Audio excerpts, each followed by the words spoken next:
Get ready to be jolted out of the ordinary and into a world where conversations are charged with intensity and facts. The Lightning Strike Talk Radio with your host, Mohammed Fahim, broadcasting live from the heart of the city on Chicago's Progressive Talk Radio, WCPT 820 AM. Welcome to a radio show that charges through the airwaves with an electricity like no other.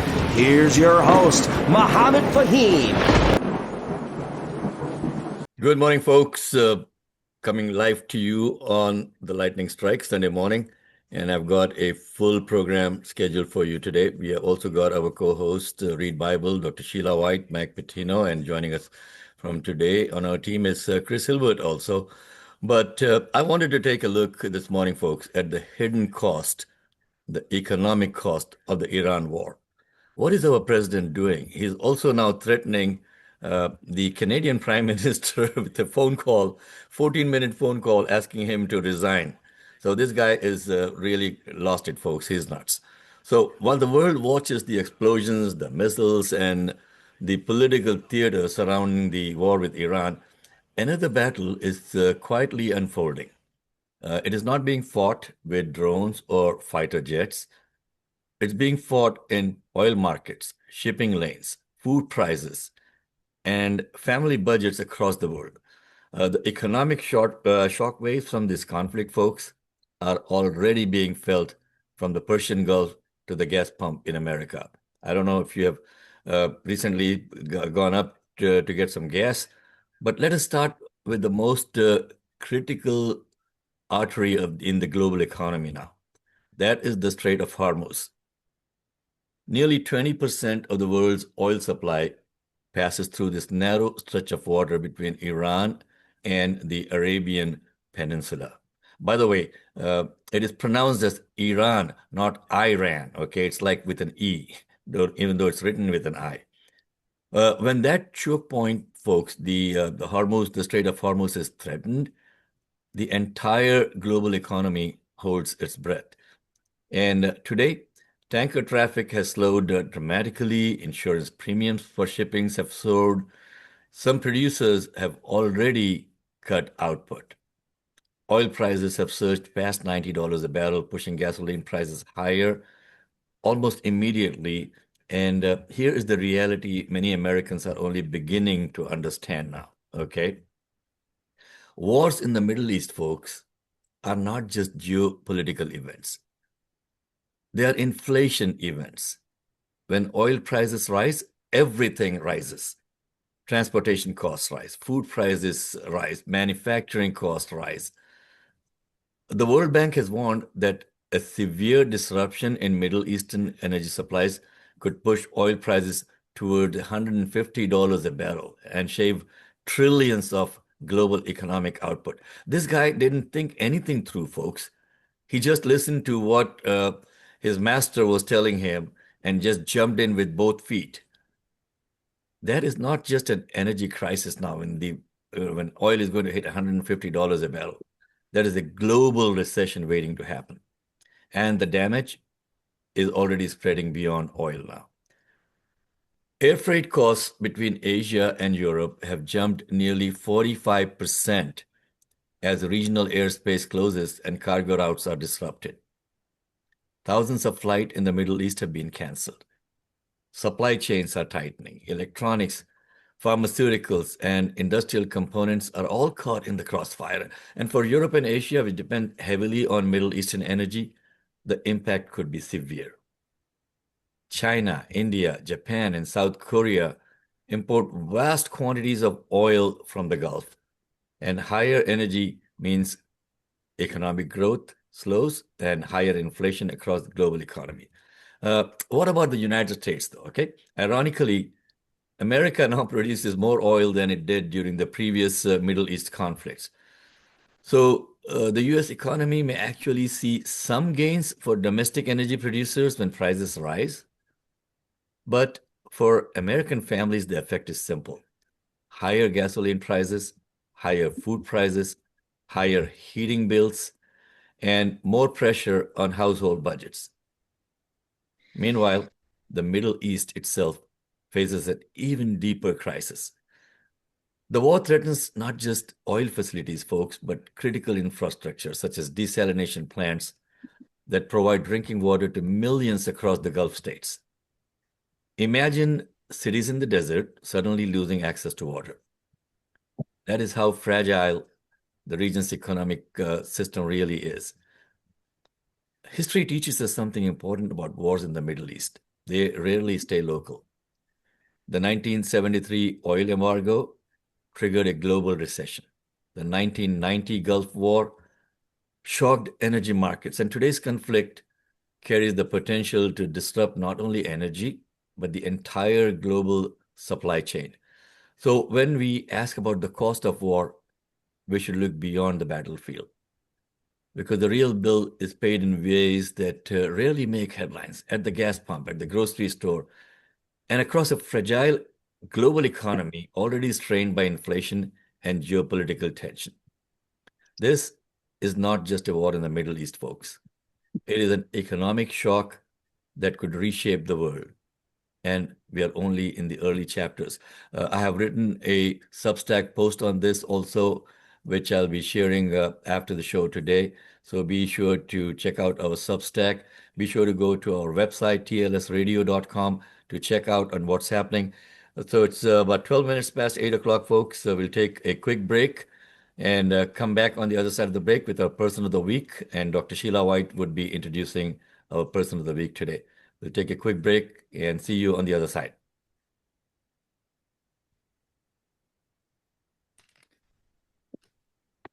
No fear with regard to renewable energy. If you own property, either residential or commercial, in Northern Illinois, you most likely qualify for massive federal, state, and utility incentives. Grab a piece of paper and a pen and write down this number, 630-785-0031. You can have a no-cost, no-obligation conversation with a ComEd Greenlight expert that can help you figure out which incentives you qualify for. Again, call 630-785-0031 for a free, no-cost, no-obligation assessment. 630-785-0031. Welcome back to the Lightning Strike with Mohammed Fahim. Good morning, folks. Welcome back to the Lightning Strike. And if you would like to join the conversation, the number to call in is 773-763-9278. And you can also text us at that number. Let me repeat it, 773-763-9278. And that is sponsored by Ray Hanania of Hanania.com. And you can always go back and check out what Ray is up to in his different ventures on. He does a lot of writing. He's the former City Hall reporter for the Chicago Sun-Times. And here is Dr. Sheila White with her guest. Good morning, Sheila. Good morning, team. I'm really excited today. Today, the lightning is going to strike really, because our subject matter that we have to do with today is about the life and times of Ozzie and Harriet. And during that time, there was a lot of different things going on in that time era. But the author of the book, Life and the Times of Ozzie and Harriet, is named Mr. Bill Natale, and he is an award-winning producer and director, and serves as an executive member of the Directors Guild of America, Midwest Council, and he served as the executive director for the Illinois Center for Broadcasting. He is an executive director of the Internet Streaming Corporation and executive producer of Watch312.com. And his work has been featured on HBO, and he's the author also of 5 other books. But the lightning is going to strike today because during that particular time, there's a section in the book where he talks about a white man's heaven was a black man's hell. And as we look at what's going on in administration today, one of the gentlemen in the book is called WB, and Willie Brandt the initials are WB, and he met an African American, a gentleman that was a slave in this particular time in the book. And so this person would talk to him about what really happened in history that he was not learning in school. And so WB enjoyed privileges, and he understood that everybody did not have those same privileges as he did as a white individual. So I would like to welcome Mr. Natale to the Lightning Strike this morning. We're going to have an open conversation, and I want my co-host to chime in, because there's things that are happening today that are overlapping and rolling back some of the privileges for certain individuals of people of color. Not only that, we know what's happening with ICE and how people are being just mistreated in so many different ways. So welcome, Bill, to the show. Oh, thank you. Yeah, the name of the book is Sawyer Avenue, Life in the Times of Ozzie and Harriet. And it was the International Impact Award for 2025 for Best Historical Fiction. And it's a story about a little boy. He's 8 years old in 1958. He's been all through the country, especially all through the Confederate States of America, in a car driven by his father and his mother and with his siblings. And they find themselves not willing, I'm talking about the parents now, to answer the questions. Why are there all these signs that say whites only or colored only, or they don't want to talk about any of that. So he never gets an answer to any of that. As it turns out, he winds up finding from the man who's 98 years old, who was born a slave. Now you got to think, 1958. So that would mean he was born in 1860. He was born a slave. Anyway, he winds up telling him the truth, not only about why there are signs like that, but also he tells them other things like the Wilmington Massacre that occurred in 1898, in which you had an insurrection that took over the Wilmington Village Council, the Wilmington mayoral office, all held by African Americans, duly elected. They come in and they basically take that over. There's also no mention of the 1919 Chicago area race riots because, frankly, nobody wants to talk about that, even though his parents were born and lived through some of that. So you have a situation in which the only time the boy is able to get any straight answers is from the 98-year-old former slave who gives him the straight dope on everything. And the little boy's smart. He goes to the library and he looks up these stories on microfiche, and he sees that everything the man is telling him, it's all true. There's nothing factually that's not true that he's told him. So what happens is it's almost like a Huck Finn Jim kind of relationship in which the only thing that is truthful comes from the man who's lived through it as a born slave, and then of course lived through Jim Crow South and lived through all of the other things that occur. And this book, I have friends who live in Tampa, and it's not welcome in the Florida library system. You can find it in the Illinois system, but not in the Florida library system. Now, Bill, So I guess is this available online also? Can we go and yeah, get a PDF it's on it? available. Right, it is available on Amazon. It's available also at various bookstores. Anderson's, Barbara's, places like that. But it is available on Amazon. Look under Sawyer Avenue, Life in the Times of Ozzie and Harriet. And you're able to find the book there. I wrote the book mainly because I got so tired of all the whitewashing that was occurring regarding history.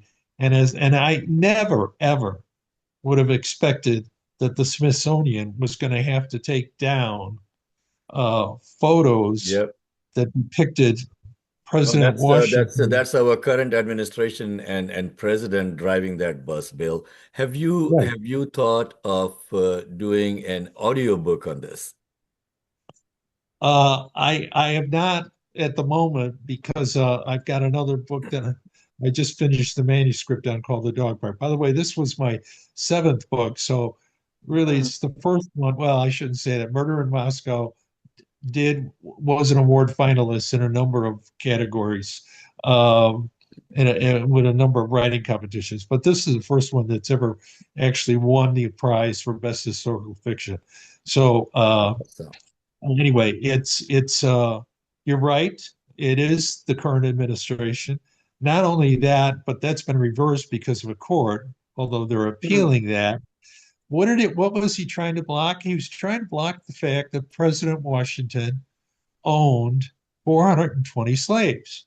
And although he was considered a good slave master, if there is such a thing, um, and he promised to free all the slaves when his life ended. The only problem there is that in the state he was in, Virginia, they did not uh, allow that to happen because they said, no, no, those 420 slaves, that's a considerable amount of property that goes to his heirs.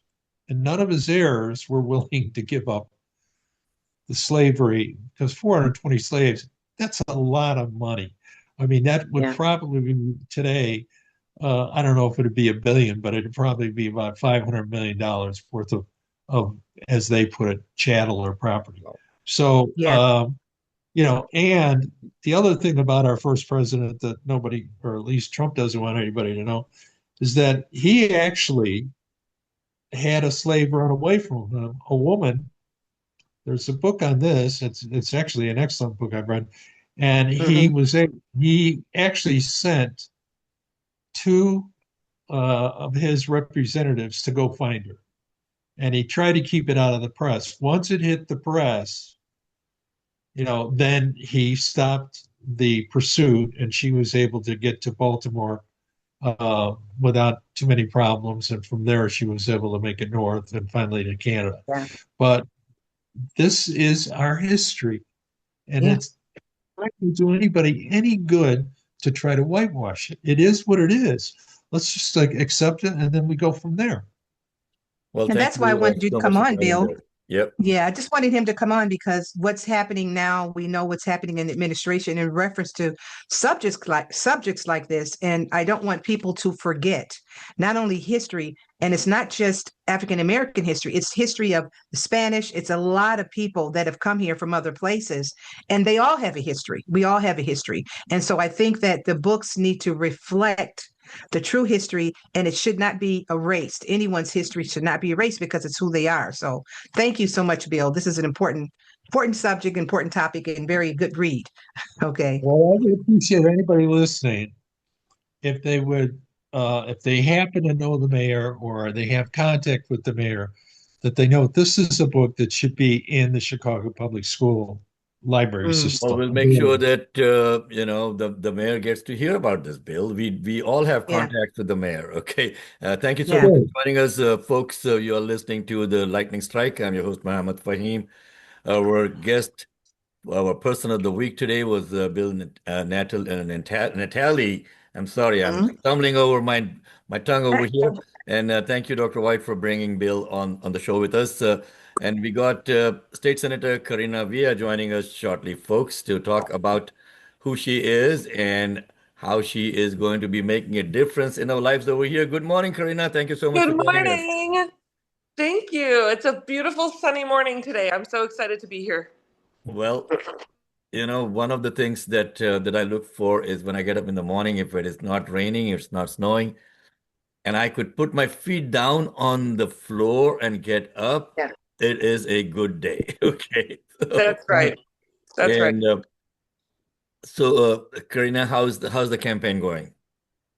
It's amazing. Just a few days left until election day. If you haven't done so yet, you can go early vote. If you have a mail-in ballot, please throw it in the mail. Don't wait. Put it in the Yeah. mailbox. And if not, if you want to wait just a few more days, you can go do it on election day.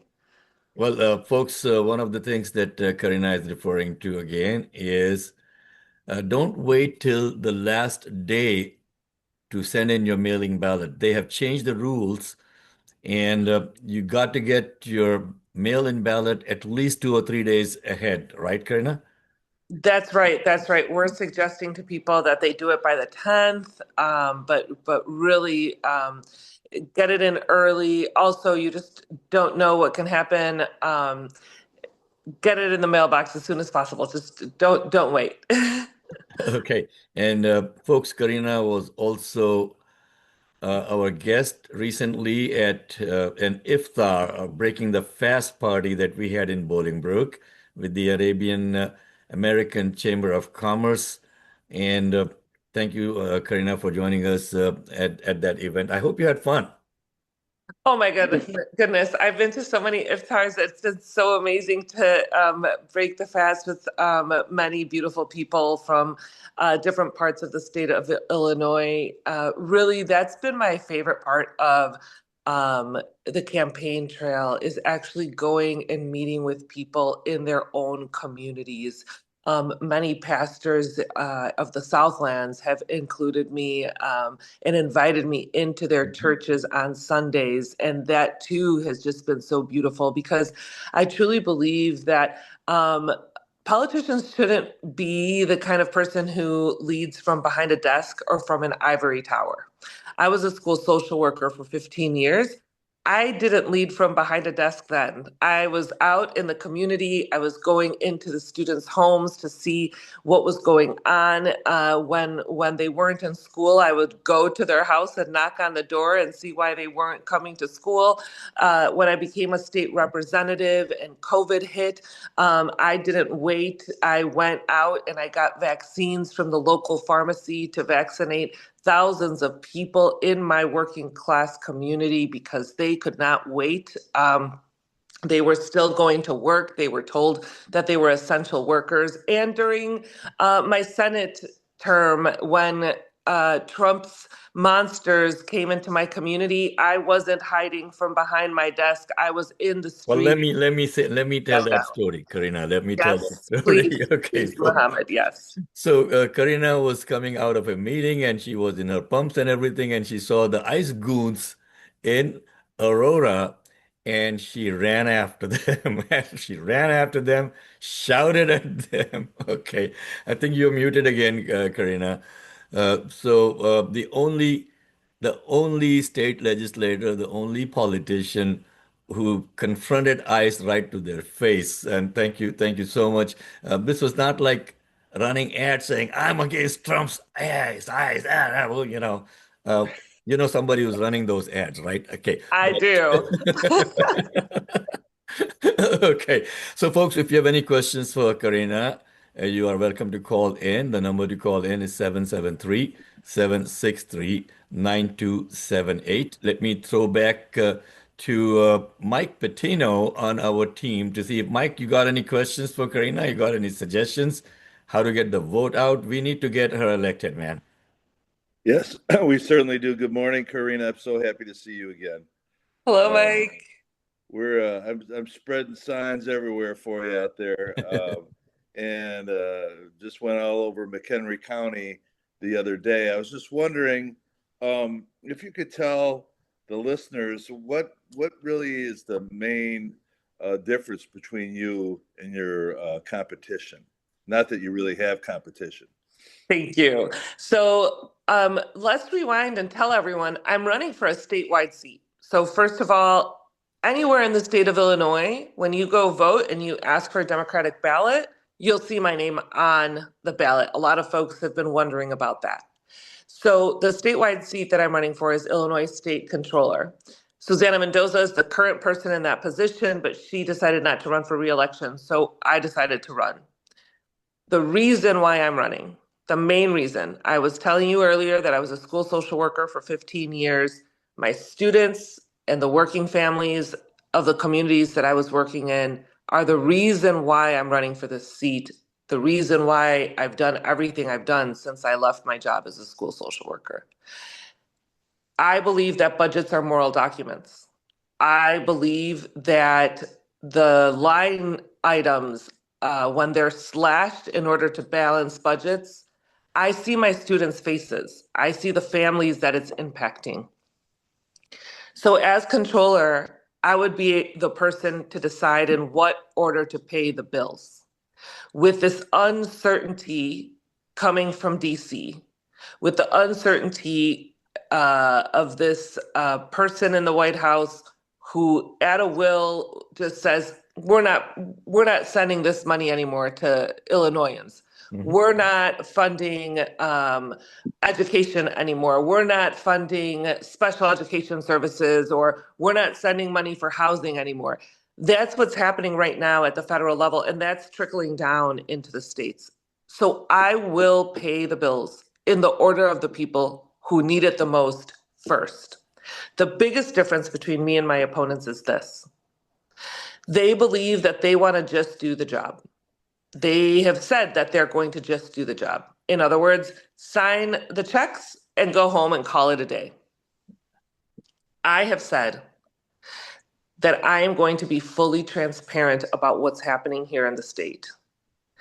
I will pay the bills on time, and I will highlight the fact that we need more revenue in the state of Illinois to fully fund the services for the people of the state.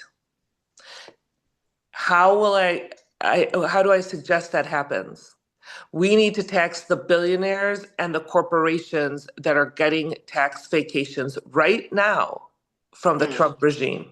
The state of Illinois can do that. And I will work alongside the General Assembly, going across the state of Illinois and highlighting these issues for communities in order to encourage the General Assembly to pass this type of legislation. Thank you, Karina, for that.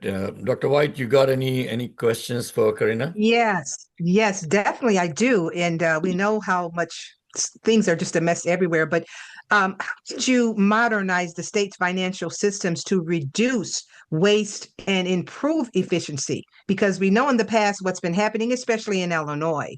So how would you do that, Ms. Karina?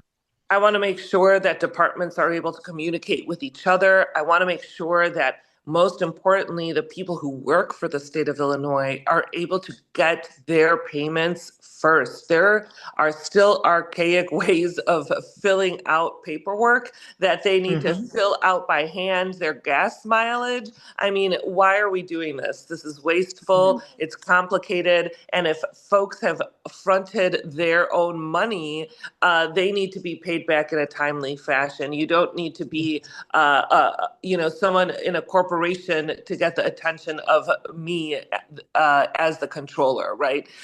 Some of the other issues too is procurement. So let's think about the fact that we're sending hundreds of millions of dollars of jobs and contracts outside of Illinois.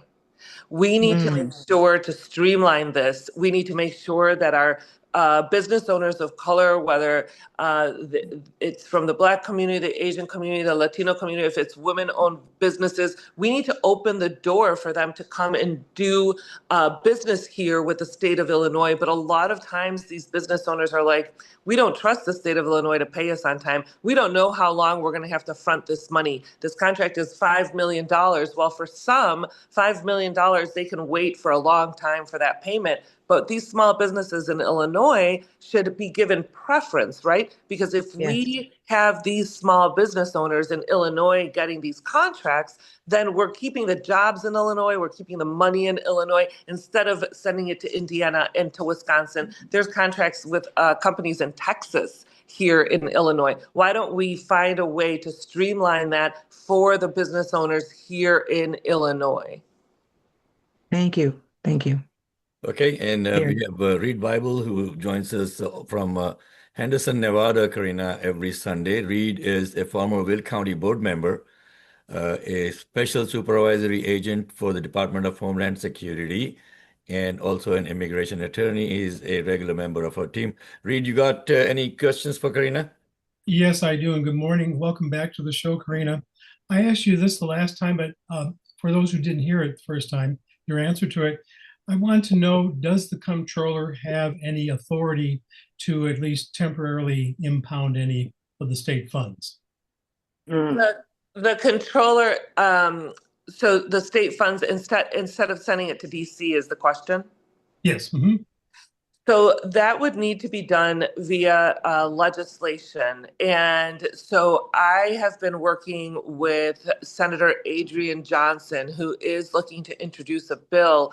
It is partial secession. That is the idea here of not sending our dollars to the federal government because the federal government is being irresponsible and not sending money back. And we know that the Illinois taxpayer dollars fund services for people outside of the state of Illinois because of how much we're sending the federal government. So this idea is not a new one. It is an idea that is being looked at. I have been working with Senator Adrian Johnson with that idea.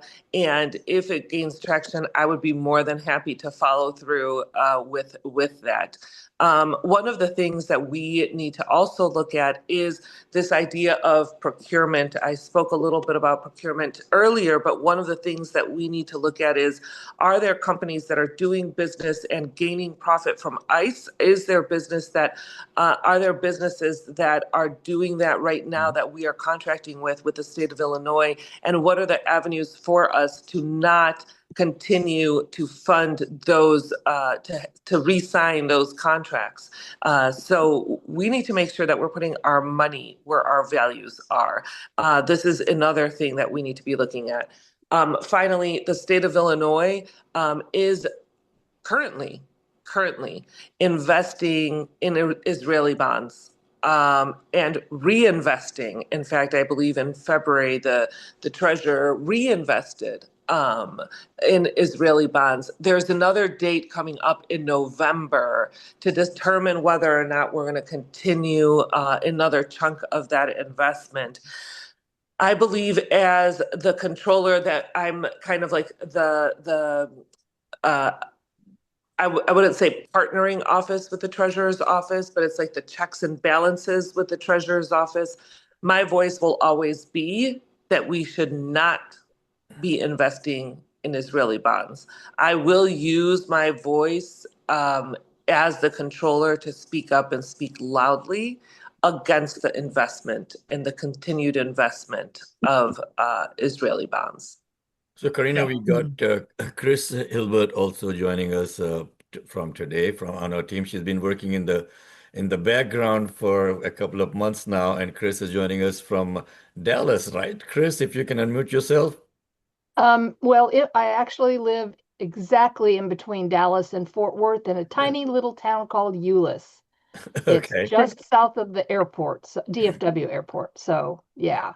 Okay, so we have Great to be here. State Senator Karina Villa. She's running for our comptroller's office over here, Chris. And I know that you have an extensive background in politics and what is happening in our country. Got any questions for Karina? Yeah, actually I do. It's kind of a quasi-personal one, I guess, but not too personal. I first really became aware of you when you were chasing ICE down the street. I was jumping for joy, reading and watching the video clip. I was just so amazed. I was like, yes, more of this. So my question is, what in your history, in your past, that gave you such courage and such intensity to do such a thing on the spur of the moment like that? Were you encouraged by your family? Were you picked on by bullies and you're fighting back against the bullies? I'm just curious, where that power and that intensity came from. I get so emotional just hearing the question. I'm sorry. Just because it is deeply personal, right? And right. Okay. And so I will say, I grew up in this small working town called West Chicago, and it's a beautiful working class community of majority Latinos in a county that's one of the wealthiest counties in the nation, which is DuPage County. And as such, I grew up in a loving community that had to do so much with so little. And I always knew my privilege from a child. I knew my privilege compared to my cousins, compared to my classmates, compared to my friends. And that was that I had been born in the United States of America, where I have family members, neighbors, community members who weren't. And I learned that privilege from a very, very, very, very young age. I don't remember when I didn't know that privilege. And so when I was a school social worker, I knew my students who were undocumented because I knew the families, because I worked in the same community where I grew up in. And that day was 4 days after Silverio had been assassinated down the street in Franklin Park, and Silverio by ICE agents. And I had responded to that because my good friend Norma Hernandez is a state representative there, and she reached out, and just the emotion in her reaching out of I don't know what to do. A few of us dropped everything and drove to Norma's office to be there with her to help her with what needed to happen as a result of that assassination. So that happened on Friday, and then this was Monday morning. And it was exactly the same time that Silverio had been killed on the streets. And so when I heard the news that this was happening, that there was ICE that had descended upon my hometown, I didn't think. I just went immediately and drove. When I saw them, I didn't see the ones that the video depicts. I was down the street where there was about 5 cars of ICE agents, and I had gotten out of my car and I was right there with those folks. But then I looked down and I saw ICE agents walking around about a block and a half, 2 blocks away. At the same time, there's buses. There's school buses, because there's an elementary school right there and a middle school right close to where these agents were. And there's families driving to work, and there's families driving their kids to school. And it just was this moment of despair and angst of like, I need to protect. That was it. I don't know. It was this instinct of like, I need to protect. And I just ran, and this young man who I don't even know was standing. He was already with the camera recording. He's the one that recorded that video. Someone who I don't know. I haven't met since that day. I haven't seen him since that day. He was already recording. And when I ran up, he was the one who recorded me running up to the agents and telling them to get out of my city. And it was just, I don't have my own children. I never had my own children. I always wanted children, and I just never was able to have children. And my mom always would say to me, "You think that the kids of West Chicago are your kids?" And I would always say to her, "Yes, they are my kids." So I guess State Senator Karina Villa joining us this morning on the lightning strike, and she's running for comptroller. Karina, where can people find more information about you? www.karinav is in Victor, ILLA.com. www.karinavia.com. Thank you. Thank you so much, Karina, for joining us early Sunday morning. Folks, we are about 8:43 now, and we are going to bring in Junaid Ahmed, who is running for the Illinois Congressional District 8. And Junaid, good morning. Welcome to the Lightning Strike. Good morning, Mohammed. Good morning, everyone. Great to see y'all. Thank you for joining us. And we've been waiting in the couple of minutes before you joined. And I was like, is Junaid joining today or not? And I was, I sent a message to Mike and say, hey, Mike, is Junaid going to be joining us or not? Okay. No, I was on at 8:25. Okay. Karina is such a fascinating guest, Junaid, and she has such great Oh, I stories. love her. And folks, Junaid is running for Congress to replace, not really replace, I mean, Raja Krishnamurthy is running for Senate, so that seat was open. And when Raja Krishnamurthy loses the Senate race, he's going to run for dog catcher, I guess, this time around. And that's the only position that he would be he would be good for. Okay, good for nothing, Congressman, and now wanting to be our senator. Okay, Junaid, how's the race going?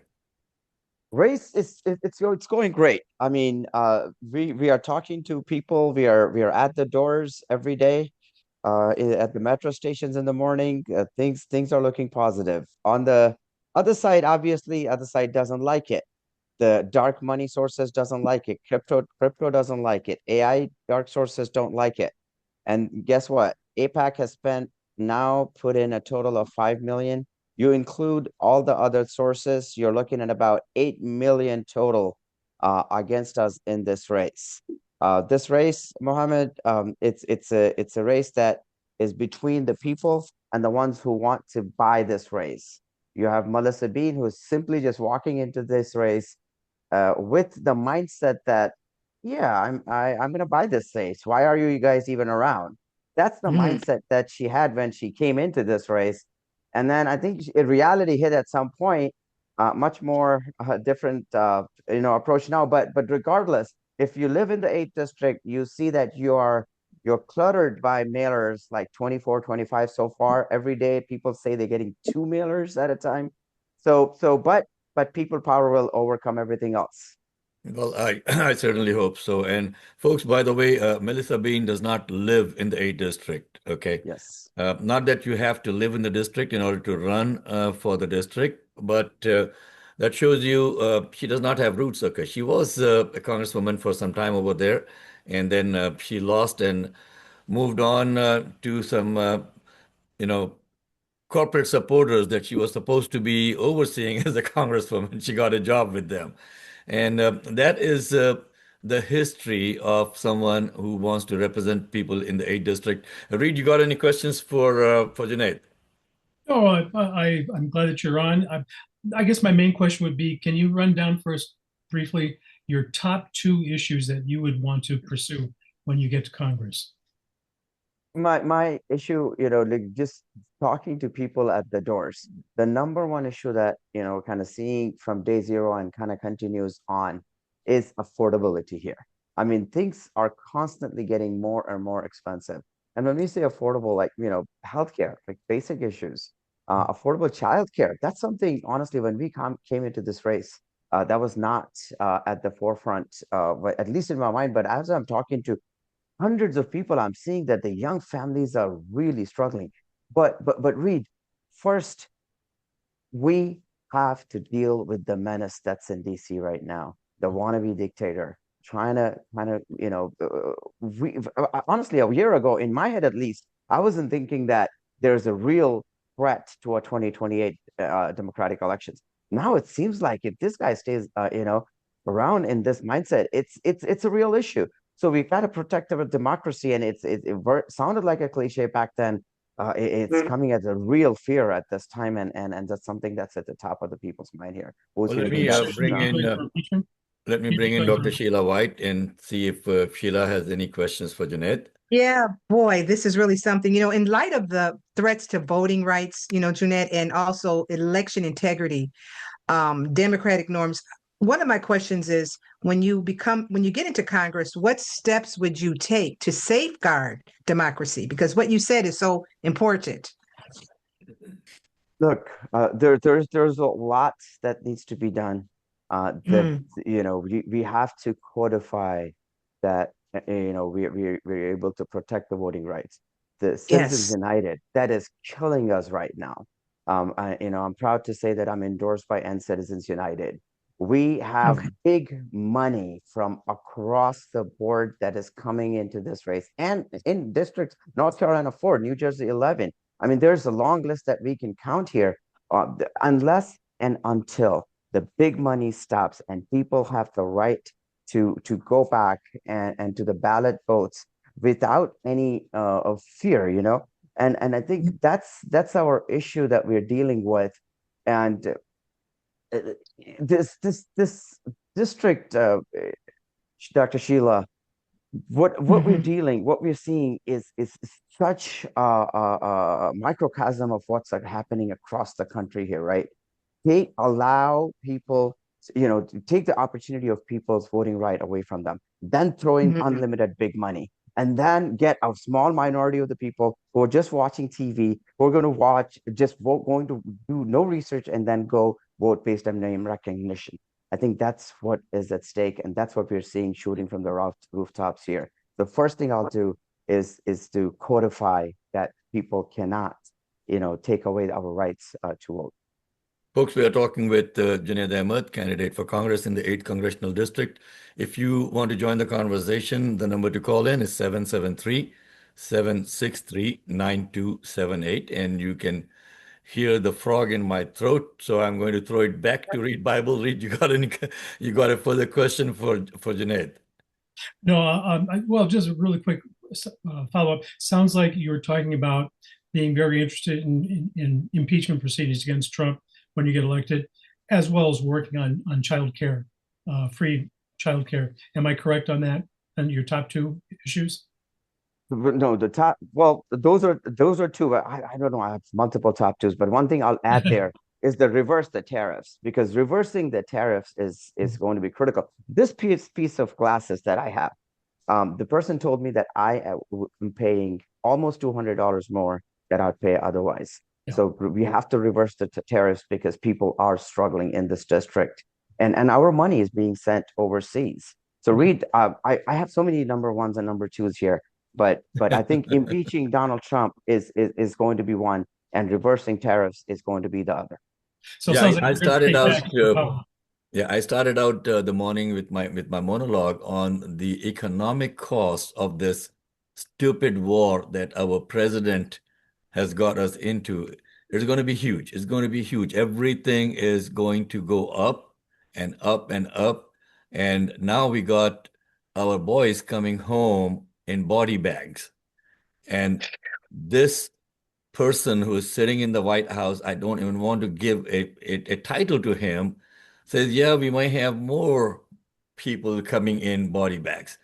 I mean, I'm so sick and tired of this. Let's bring in Chris Hilbert. Chris, good morning. With your extensive background in politics, Chris, you got any suggestions, anything that you could share with Junaid and let him know how to win this race? I would just say, trust the people and what they're telling you, follow them, and please do not let the status quo Dems in DC corrupt you. They're going to try their damnedest to get to you. They'll throw things at you, like, oh, we'll give you this position. Oh, we'll give you that position. It's going to be hard, but just try and remember the people and do what's right for the voters. And yeah, that would be my number one thing. That's what I see the most, and that is what I find the most aggravating and infuriating, is so many people get to DC and they change. They fall in with the status quo. So just a heads up, be aware. They're sneaky too. They'll come at you like they're your best friend. They're sneaky. They're super sneaky. Hey, Chris, I was listening to Marjorie Taylor Greene this morning, and she was talking about becoming a swamp creature in Washington. Okay. And she said they tried to, do their darn best to make me a swamp creature, and I was not going to be one. Okay. That's a good one. Yeah. Chris, you say a very good point there, right? When I was in DC, I was kind of invited to attend a CPC meeting. I had a meeting one-on-one with Bernie Sanders. One of the things that I saw was a building, just one building. I was told there are like tens and tens of those. But one building that would have the PAC offices. So you have the ExxonMobil, you have the Apex, you name it. And after they're done with their half a day of work, 2, 3, 4 p.m., they would go walk over there, they would wine and dine, and that's where the decisions are made as to what are you going to vote for the next day and the next week. And that is where I think, Chris, to me, it is absolutely critical that we stand and say that I am not going to accept any corporate PAC money, any dark APAC money. So for them, do not even open the door of being sneaky and getting at you. When you know that you're not taking a dime from that of any of that dark money, you're not going to be beholden to them. You're going to be beholden to the people. I think that's half the job done, if not a lot more. That's where I think I'm Yeah. very proud of kind of saying those two things, and you know, kind of being aware of how sneaky they are going to be. I think that's important. So yes, thank you for that advice. I'm 100% there, and also I think it's a good time to even talk about, you know, when my opponent Melissa Bean coming into this race, as Mohammed already said, she doesn't live in the district.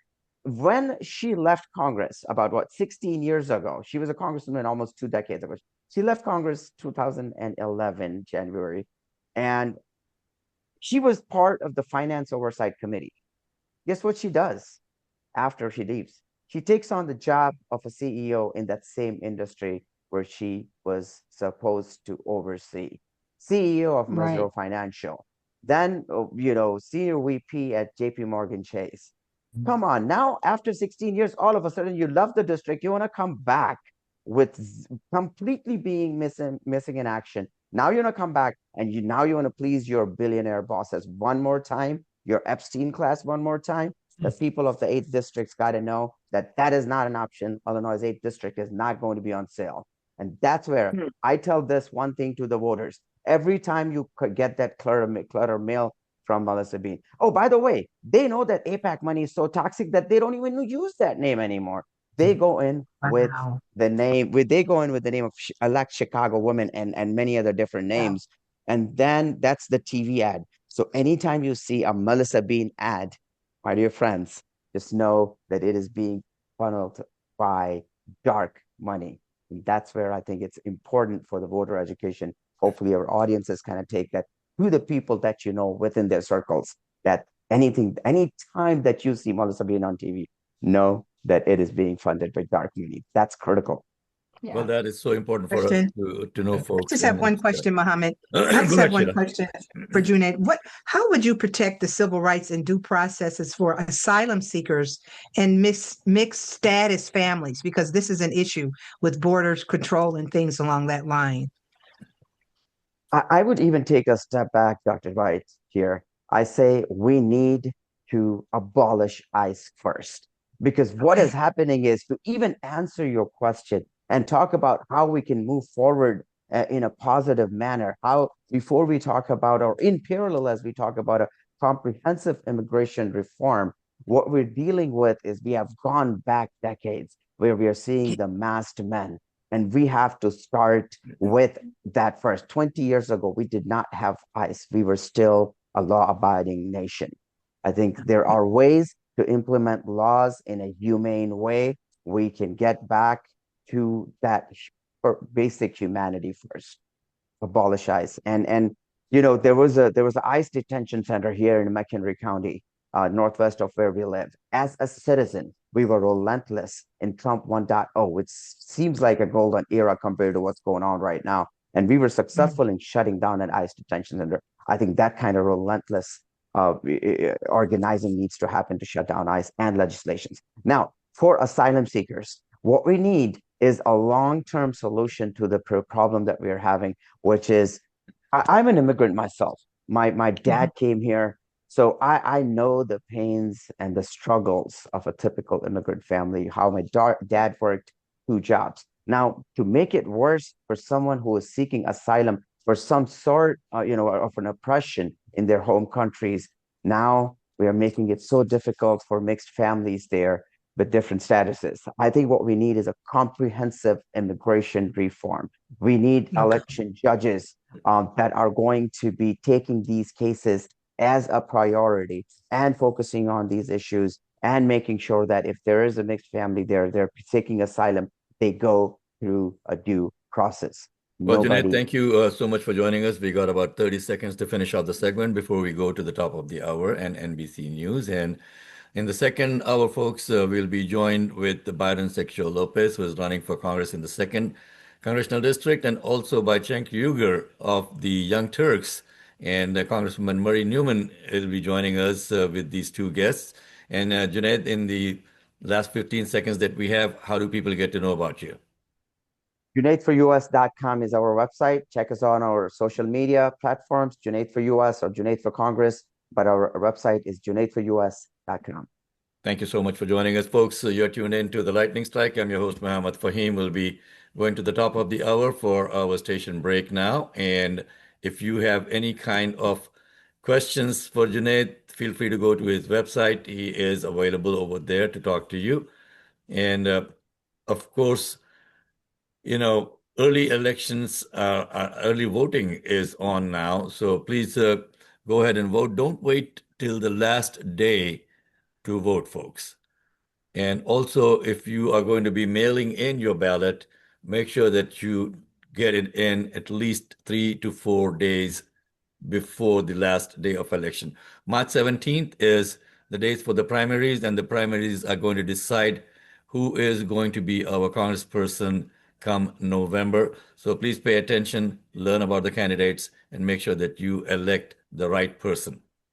And I'm looking to see if the station is going to take a break. We are 1 minute past 9 o'clock.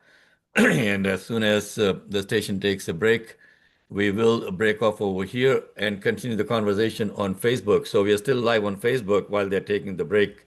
Junaid, if you want to have some final thoughts for our audience, and we will be putting this video and audio up on our website, tlsradio.com, and on our YouTube and Facebook pages. So more and more people can go back and listen to the conversation. Any final thoughts, Junaid? Yes, Mohammed, thank you for that opportunity. A couple of things that I'll tell to the voters here. It's early voting, as you said, have already started. Please go out and vote. Do not hold your mail-in ballot if you haven't until the last day. And then the last thing I'll tell you is this race, there are 8 people in the race. And this race is pretty much between Mullah Sabin and Junaid Ahmed at this point. We have to coalesce around one candidate with the best chance to win win against Mullah Sabin, win against the dark money. I think it is very important for our voters to know that, we have to coalesce around one candidate, one progressive candidate, which is me. I'm endorsed by Bernie Sanders. I'm endorsed by Senator Elizabeth Warren. And here we are with the people's voice taking to Congress. And hopefully, we'll be doing a virtual rally with Senator Sanders here in the next few days. We are waiting to get a confirmation. Hopefully, we'll be getting Senator Elizabeth Warren as well. So stay tuned. We'll share those details. But this is the time for us progressives to coalesce around one candidate and win this race against the dark money. Well, I got Murray joining us too. So Murray, while we are taking the break, we are still live on Facebook, and you want to join the conversation with Junaid for a couple of seconds before we bring in your other guests? Sure. Good morning, Junaid, and thanks for coming today. So, Junaid, tell us a little bit about the state of the race. I know we're going to be moving on to the next segment, but can you give us a few seconds around the latest polling, where you're at versus Melissa, all of those good things? Absolutely, Marie. We did talk about the race a little bit earlier, but I'll get into the way the numbers are looking at this point. Mullah Sabin is here, Junaid is here. Everybody else is down just about really. So the race is here. What we need is the dark money is kind of keeping her here. And we don't have 10 million to compete. What we need is people, even low propensity, even if you don't vote in the primaries, please, this is your time to come out and vote and fill that gap and take her ahead of the gap that we have here. People need to come out and vote and fill the couple of points that we are behind with Mullah Sabin at this point. But things are looking extremely promising. We have identified 2,000 first-time voters, which have already started voting, and things are looking extremely promising. And then there is yet to be a conversation that we need to have where I'm, kind of educating the voter about the source of the dark money in this race. And immediately they're like, I don't want it. I don't want my district to be on sale. And that's where I think we have a very, very hopeful future here. Well, Godspeed, my friend. Thank you, Junaid. Thank you for joining us. And I see that Cenk has joined the conversation. Good morning, Cenk. Thank you so much for joining us. Back to the Lightning Strike with Muhammad Fahim. And we are back live on WCPD, folks. And thank you, Cenk, for joining us. It was a great pleasure to meet you at the iftar a couple of, it's a week back or so. Yep. Good to meet you, too. Thanks for having me on. Well, Murray, Cenk is your guest. You're all Over now. All right. Well, Okay. good morning. Take Good the morning, ball and run. everyone. I've got a frog in my throat today. Well, I hope that frog gets out. That's animal abuse, my friend. Come on. In any event, this morning, I'm so pleased to have my guest, Cenk Uygur, here from TYT Media. I'm going to make him blush a little bit and share a little about Cenk because he has a particularly great background on many news fronts, but this one is so germane to what we're talking about today, the illegal war that's going on with Iran, and now has turned into a regional fit. But let me tell you a little bit about Cenk and why he's so fitting for our discussion this morning. So, as we said, Cenk is the host and founder, actually, of The Young Turks, which is the largest online news show. You can catch it on YouTube and anywhere you consume media online. He's a frequent guest on not just this topic on Middle East matters, but many progressive matters across TV, podcasts, radio. He's always somewhere, I find. And TYT is, I want to plug TYT, and this is why they're a colleague of ours where they do especially good work on the 3 layers down and really get to the heart of the matter. Cenk got his start at MSNBC Live, and then went on to found Young Turks, and we're grateful for that, for him to continue that great work. I think if you find yourself wanting some of the deeper layers and really understanding more investigative work, he and his colleague Anna are really terrific. So with that, I'm going to welcome Cenk in. So good morning. Good morning, Marie. Glad to have you here. So a little table setting. We know what's going on, right, Cenk? But I want you to give us kind of the real deal. So a quick recap for our listeners. Day 8 of this war, right? Iran has said, oh gosh, we're going to go and step back just a little bit and not keep continuing hitting all of our neighboring countries. But the U.S. has many installations in many countries. So I'm completely skeptical of that. Trump is now vowing more strikes. He's saying that, in fact, he's not against sending ground troops in. And the future leader is really up for grabs right now. They're saying that it may be Khamenei's son, might be somebody else. And their death toll is significant, right? We have 6 service people that have been killed from our military. They're saying that 1,000 or so have been killed by Israeli strikes inside Iran. The 115 school children, the list goes on. So let's just start with the table setting. Give us your overall perspective of why, what, when, where. Yeah, so there's 2 questions here when it came to Iran. Were we going to restart a war, and are there going to be boots on the ground? So obviously we restarted it, and it's not a quick lightning strike, if you will. It's long, 4, 5, now maybe 6 weeks is what we're hearing from the administration. Remember, the Iraq war was also supposed to last a couple of weeks, and then it lasted about a decade at least, and we lost thousands of men there. So obviously the big red line is ground troops. And so NBC reporting the other night on, I believe it was Friday night, saying that, yes, a specific contingent number of troops are going to head to Iran. And that's always how it starts, right? Oh, don't worry. These are a small group of special forces, etc., and they'll be fine. And then, of course, if anything goes wrong there, we'll have to send more guys after them. And if anything goes wrong there, we'll have to send more and more guys after them. And so, look, literally no one in this country wants boots on the ground. I mean, Bill Maher hasn't met a war for Israel that he didn't love. And even last night, as he was cheerleading on this war, he was saying, I mean, but no ground troops, right? And everyone in the right wing is saying, but no ground troops, right? And so here comes the ground troops. And so, look, I'll tell you what the marker is. So we have no interest in this war at all. We've already destroyed their nuclear facilities. We already killed the Ayatollah and 48 other top Iranian regime officials. We've already destroyed most of their ballistic missiles and most of their navy. So and besides which, their ballistic missiles and their navy couldn't possibly reach us. So the only interest left is specific regime change that Israel wants. And the reason they want regime change is, if we're being honest about it, and that's my job, they want puppet leaders throughout the Middle East. They want their neighbors to be defenseless. They don't want any of them ever helping the Palestinians. And they want puppet leaders across the Middle East that actually work for Israel. And so that's why they're trying to install the Shah. If we go and try to install the Shah for them, it's going to be a nightmare. So help us understand, Cenk, why Trump thinks he has the ability to install another leader, A, and B, how he would sell that to the American people that it would be a good thing. And then C, why would the Iranians ever take who he suggested? Yeah.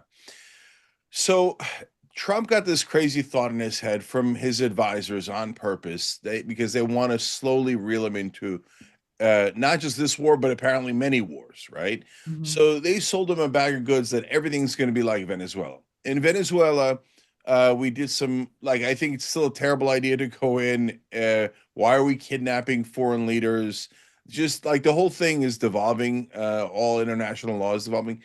But when you look at it just from a strategic and military point of view, the CIA, for the first time in a long time, apparently did some good legwork, and they got the rest of the Venezuelan regime to basically turn on Maduro and let him get kidnapped, and then they're working with us afterwards. That is very, very unusual. You could almost never do regime change from a distance, remote control regime change. And in this case, they're not really doing regime change. The entire regime stays in place, so all of those guys aren't fighting you. So this is the lesson we learned from Iraq. The de-Baathification didn't work. When you tried to get rid of Saddam's entire regime, they all fought you and they all had guns. So it led to a massive insurgency, right? So now, so in Venezuela, we did it, quote unquote, right by leaving the regime in place, just taking out the top guy, moving the person up. And apparently, like I said, we had a previous deal, right? In Iran, we do not have a previous deal. And if you take out their leader or their top 49 leaders, they're going to give you a new 49 leaders, right? And then another one and another one and another one. So you'd have to take out the whole regime, like the de-Baathification we did in Iraq, and that would take potentially years, because there's over 1 million Iran Revolutionary Guard, and they're all armed, they're all dug in, and when the foreign minister of Iran was asked, "Are you worried about a ground invasion?" he told a shocked American anchor, "Oh no, we're waiting for you. We can't wait for you to come." Well, to that point, what we keep hearing from experts are the Iranian objective back to this war is, we just need to wear these guys down. We need to wear down the Americans. That's it, because they can kind of go on forever, because they've got these tiny drones that are super cheap, and they can keep throwing them at America just to screw things up in all of our international sites, as well as, wherever we want to go. And God knows what they can do here. So tell us a little bit about what Iran is perceived to be doing back to us, or what can you project out? What are some of the expectations they will do back to us? Yeah, so there's a lot that we know, and there's one thing we don't know, right? So we know what the actual objective here is: regime change for Israel, right? So we do know, what Iran has on the ground, which is a lot of men in a country 4 times the size of Iraq, with the same kind of topography as Afghanistan. So you go on the ground and it's a guaranteed nightmare, guaranteed. Okay. So now, in terms of their military capabilities, otherwise, to your point, Marie, their drones cost $35,000. Our interceptors to knock them down cost between $500,000 to $4 million. So you do the math on that, but there's a second math that's even more important. Even if you wanted to spend all that money, and apparently we do, we're spending $1 to $2 billion a day in this war. Okay, again, sorry for if it offends you, but it's definitely 100% for Israel, right? I'm saying to the audience out there who might be uninitiated about how degree to which our government is controlled by a foreign government.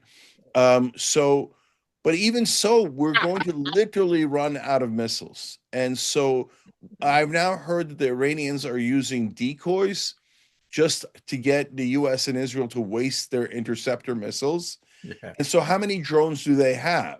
They have 80 to 100,000 drones. So is there a moment where we run out of interceptor missiles and our ships are vulnerable? Well, we're all worried about that. And if that happens, there's only two options. One is we leave them there vulnerable, and then we lose a ship and we're in a rage, right? Or we pull the ships out. And hey, Israel, good luck to you. Before we let you go, I'm fascinated by one more question. Do you think part and parcel to Netanyahu's goal to have more power, more land, because that's what this is a power grab, let's all be clear.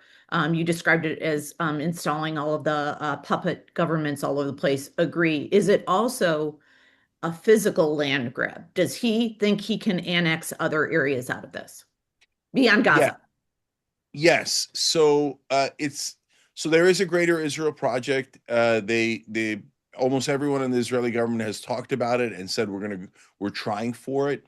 And so the only people the Israeli press talks about it all the time. The only people who don't talk about it is American media. Greater Israel is almost the entire Middle East. So are they trying to take Iran here? No, they're not going to go all the way to Iran right now. But the reason that they want to take out the Iranian regime, because they don't want the Iranians helping Hamas or Hezbollah, call those proxy groups. What are they proxy groups for? They're fighting against the occupation of West Bank and Gaza Strip. I know you're not allowed to, only the Israelis have a right to self-defense. No one else does. And they literally say that, right? But so they've already taken 53% of Gaza. By the way, also Israel has a right to exist, but Palestine doesn't have a right to exist. And they voted to say the Palestinians will never be allowed to have their own state, and they'll have to live under Israeli rule for the rest of their lives. So this is, let's be honest, is a sick fascist government. And they 58 years, they've brutalized those poor people, millions of people. So Greater Israel not only includes all of West Bank and Gaza, and right now they're trying to annex the entire West Bank, and they've taken half of Gaza, but they already had an invasion plan for Lebanon as soon as the war started. So the minute Hezbollah fired one rocket that landed in an empty field, they said, that's it, clear out 200,000 to 300,000 people in southern Lebanon. We're going to come and occupy it. Right. So now they take a chunk of Lebanon. They're also in Western Syria. Our press never talks about this. So they're occupying Western Syria as well. That's part of the reason Bashar al-Assad fell.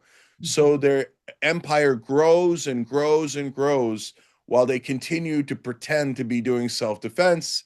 And then lastly, Marie, if they're going to do this to try to knock out any defense for the Lebanese, the Palestinians, the Syrians, as they expand their territory and install nothing but puppets throughout the Middle East, why don't they do it with their own ground troops?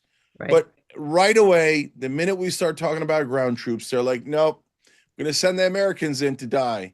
Right. And I didn't know the Iraq War was for Israel back in the day. I opposed it anyway, of course, because it was a disastrous war, but we lost 3,500 men, I believe there. We had tens of thousands injured.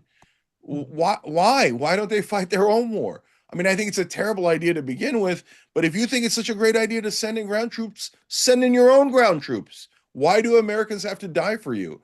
And I would ask, everybody watching and listening right now, who's the last American to die for Israel?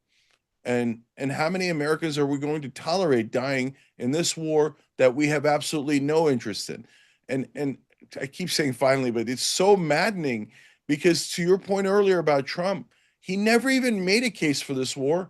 He's not going to make a case for ground troops. He's just going to do it. And so it's going to end in disaster. It is frightening. The one lever of control we have, and likely, Cenk, you know what I'm going to say, is that, folks, and to all our listeners out there, and tell all your friends, is that we have one lever left. He is asking, the war is costing $1 to $2 billion a day. He's asking for an additional $50 billion. we can control that. So don't let them have it. Call your senators right now, particularly senators, Congress people as well, but particularly senators saying we will not allow for $50 billion go towards our folks being killed. So call your senators, folks. Cenk, will you come back, sir? We'd love to hear from you again. Well, That'd be great. Okay, there's well, thank so you so much much more for to coming talk and about. imparting all the good things. So Marie, back to you, Mohammed. there's so much more to talk about. I know. Reed has been, chomping at the bit. He wanted to say hello to Cenk and also have a question for him. And again, Cenk, thank you so much for joining us at such short notice. Reed? No problem at all, guys. And Marie, thank you for saying that. Everybody reach out to their senators because the Democrats are wobbly. They say they're against the war, but then they say they might fund it. Do not fund this war. Do not get Americans killed for no reason. Well said. Thank you, my friend. Thank Back you. to you, Mohammed. Yeah, and this morning I was also listening, Cenk, to about a 14-minute phone call that our president had with the leader of Canada now, asking him to resign, saying that, okay. Okay, all right. Duly noted. Insane. Insane. Okay, it's insane. It's insane, and he is insane. And again, Reed, mean- have you got any question for Cenk? I know that you wanted to talk to him. Well, I certainly did. Brother Cenk, I'm so glad to meet you online. Been watching you for like over 2 decades now. I feel like I know you already. You just concern me when you go on your rants. I'm always concerned about your blood pressure. So I just want to call in and say, hey, please cool. I agree with your brother, but please calm down because I want you to be around for another 20. But you've already talked about the Middle East and said the stuff that I want to say on the air about Israel in particular. So I just want to kind of go over overall philosophy because I think our listening audience needs some clarification about certain political terms. And I was wondering if you could just run down for me your description as to what you mean by progressive. Oh, interesting. Yeah. So, real quick, my blood pressure is near perfect. I'm really lucky. You let it all out. Yeah, I've got a good heart. So, literally in terms of health. So, if somebody says I died of a heart attack, it probably wasn't a heart attack. So, all right. Now, in terms of progressive, look, there's a lot of ways to define it. I define it in my book, Justice is Coming, and I think it's about expanding the circle of liberty and bringing it to more and more people. So, for example, of course, Martin Luther King was an incredible progressive because he expanded rights to more and more people. Women's rights movement, the right to get the vote, as progressive as it gets, and we look for justice, and so and I'd like to think, and we often are, and we're supposed to be open-minded and open-hearted, and that means you're trying to do good in the world, trying to bring positive change into the world, and you're open-minded about how to do that. All right. Good definition. Real quick, populism. This is sort of like a pop quiz for you. How do you contrast that with populism? Populism is for the average guy. So it's in direct opposition to the establishment. And so the establishment has got all the things that we know about. Mainstream media would say the wonderful status quo that we have. And the rest of the country would say, oh my God, the corrupt, horrible status quo that we have. And populism fights against that. Now, you can fight against that from the right or the left. Yeah. And so there's a populist right and a populist left, whereas progressive is on the political spectrum, which is a little bit different. Progressive is on the left hand of the political spectrum, whereas populism is a completely different spectrum altogether. It's populist versus establishment. There's tons of establishment Democrats. And so I'm on the populist side and the progressive side. Well, thank you so much. And Reed, we are running out of time with Cenk. Right. We've got congressional candidate Byron Siccho Lopez joining us shortly.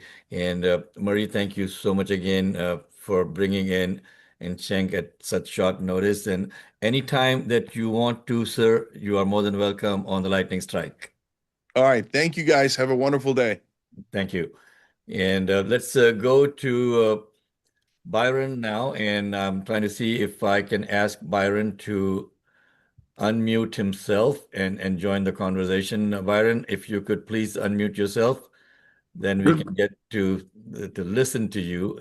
And we also have Maria Muzaffar joined us, and Maria would be coming in after missing a couple of shows. Maria, thank you so much for joining us. So, Byron, let me go ahead and change your name so you are not Lucia. Okay. Yes, thank you so much. Okay. Good morning.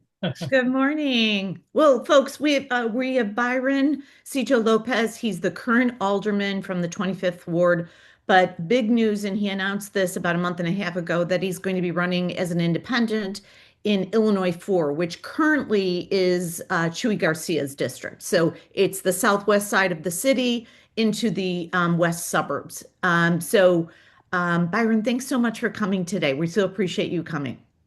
Thank you, Maria. Appreciate you. And thank you, Good. everybody. It's great to see you all. Thank you. Good.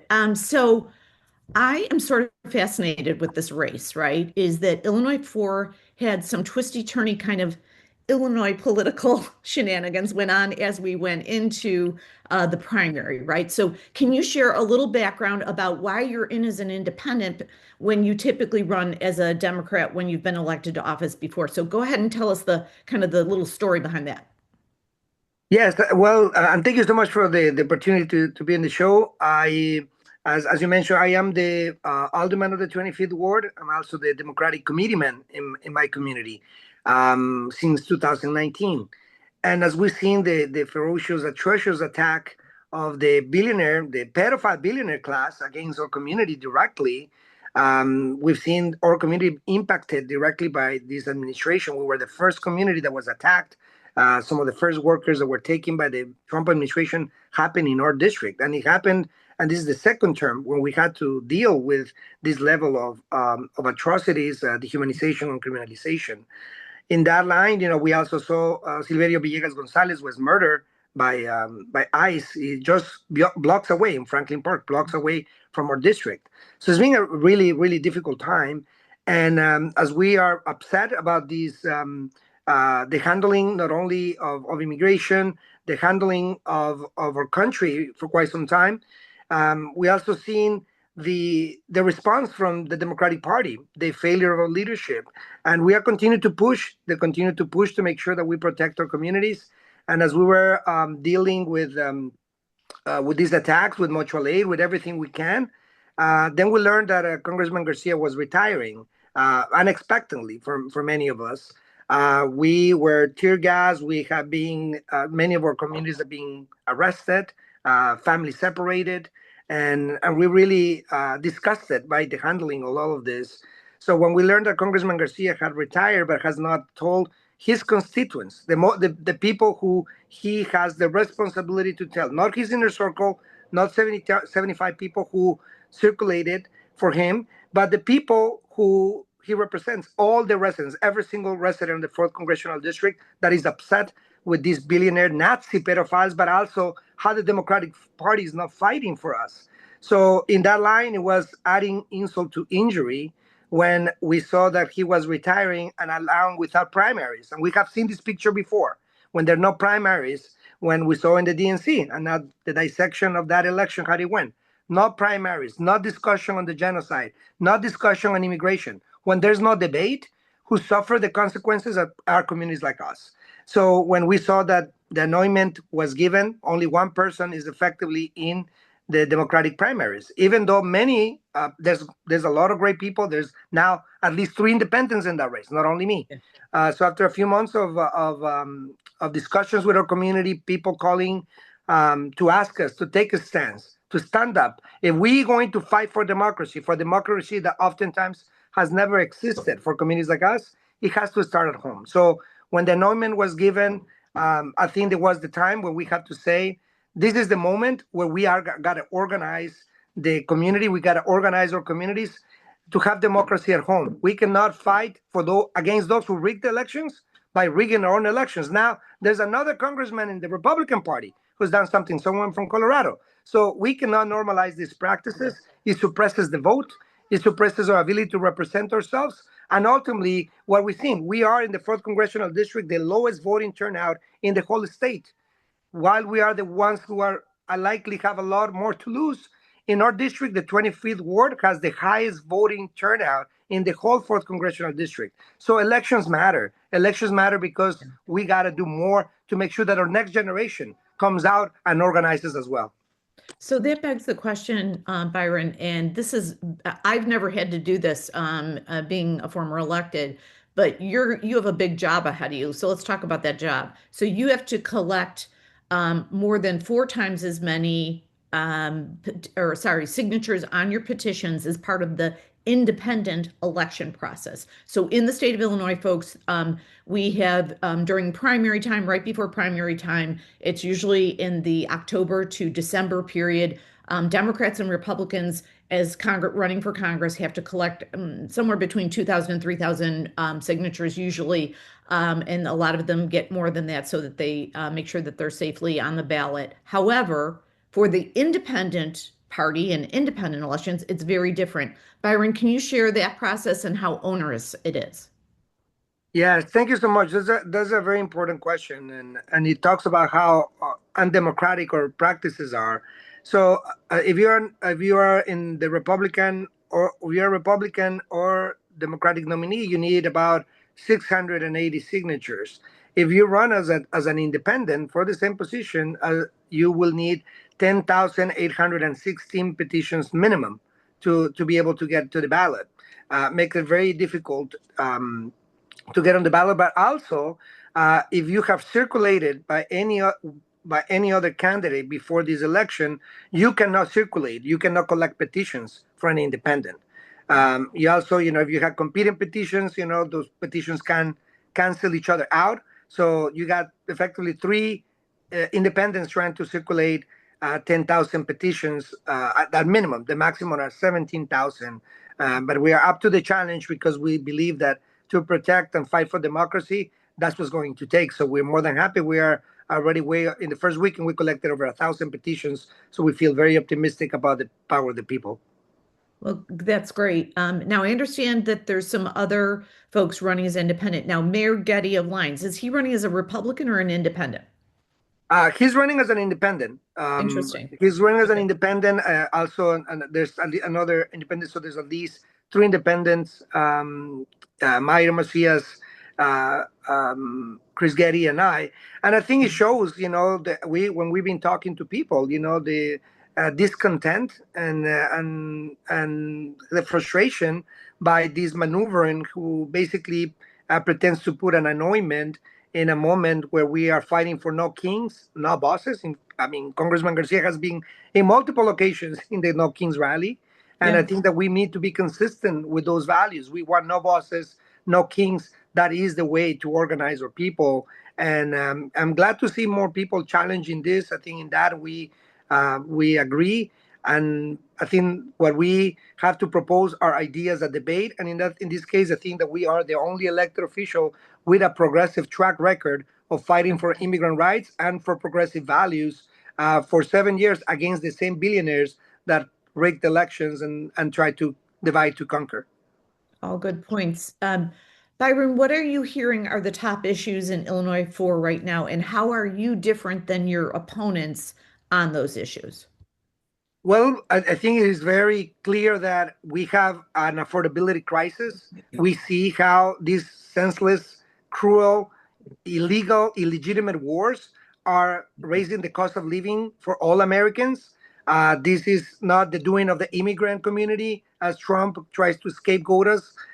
This is the responsibility of the billionaire pedophile Nazi class. They identified as such, and we have to believe him the first time.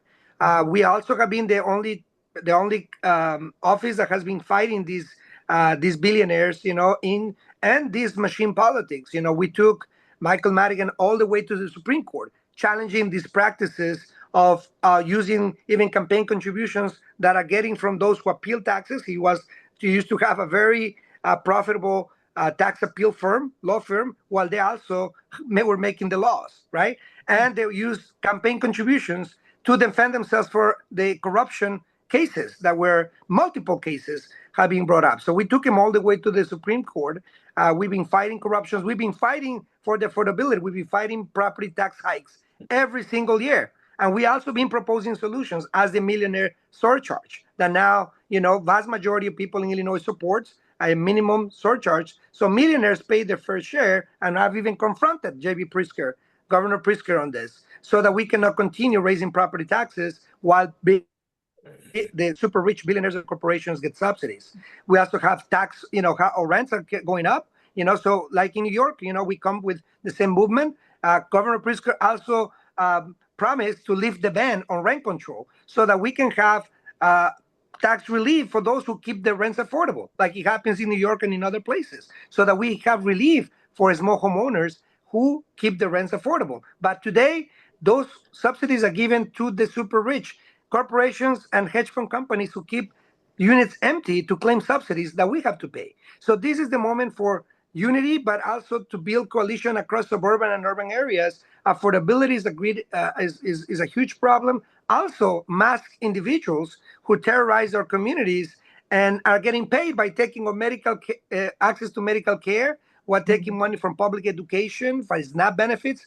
They are using that money to kidnap our neighbors. So we think that it's not only enough. We've been saying abolishing ICE for years, way before it became mainstream. But we also have to hold these criminals that are masked and abusing power accountable. We've been pushing also locally, State's Attorney Eileen Burke, to make sure that charges are filed, and we will open federal investigations like the one for the murder of Silverio Villegas Gonzalez. So is abolishing ICE, but also affordability and also democratic principles. We people have so upset, have called me so many times in the State of the Union. They are telling us, you got to challenge the leadership. 2 hours of unhinged, racist, hateful rhetoric, which only a handful of people pushing back and organizing against this hateful rhetoric that is spreading throughout the country. So people want a fighter. People want someone who will hold and hold the party accountable and push for working people platforms, and not someone who's going to cut deals behind doors while our kids are being tear gassed during Halloween. That's exactly what they were doing. They were collecting petitions, and they were proud of the secrecy of deceiving their constituents as we were getting tear gas and defending our community. So our community wants people who come and speak truth to power, who represent the best interests, and once and for all, we're gonna need to repeal Citizens United so that they don't continue AIPAC. So we don't take AIPAC, or we don't even meet. I wonder if my colleagues can say the same thing, if they have met with AIPAC, because we know some of them already have. So we want people who don't take corporate PACs, that can repeal Citizens United and can repeal that huge, big betrayal bill that is taking money from medical care, Medicare for all, which is achievable. With $42 billion that we give to dictators like Milei in Argentina, we can fund healthcare for Americans here at home, in American citizens, that instead of getting help for working people, they have gotten military troops to attack us and suppress dissent. I'm really worried about November not even happening. I'm worried about Trump using the Iran war to basically say that there cannot be any elections. And we are not going to fight for that, shaking hands behind closed doors and being complicit with what's happening or silent. We need to fight for all of us and build a coalition of working people. I'm proud to be an independent democratic socialist. We saw how in New York, we have a new mayor. We've seen how Bernie Sanders has done it as an independent. I know it's a big challenge, she's of Illinois, but we are ready to task our community deserves someone who fights just as hard as they fight and work. Small businesses that are hurting, people who are afraid to go to school, go to work, go to church, go to hospitals.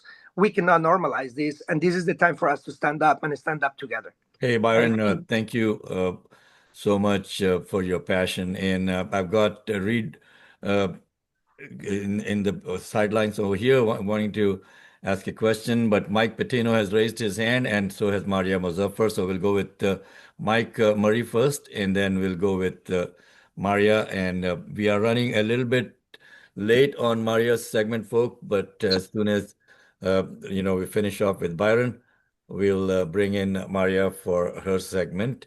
And Mike, you had a question for Byron. Yes. Good morning, Byron. Thanks for being on the show.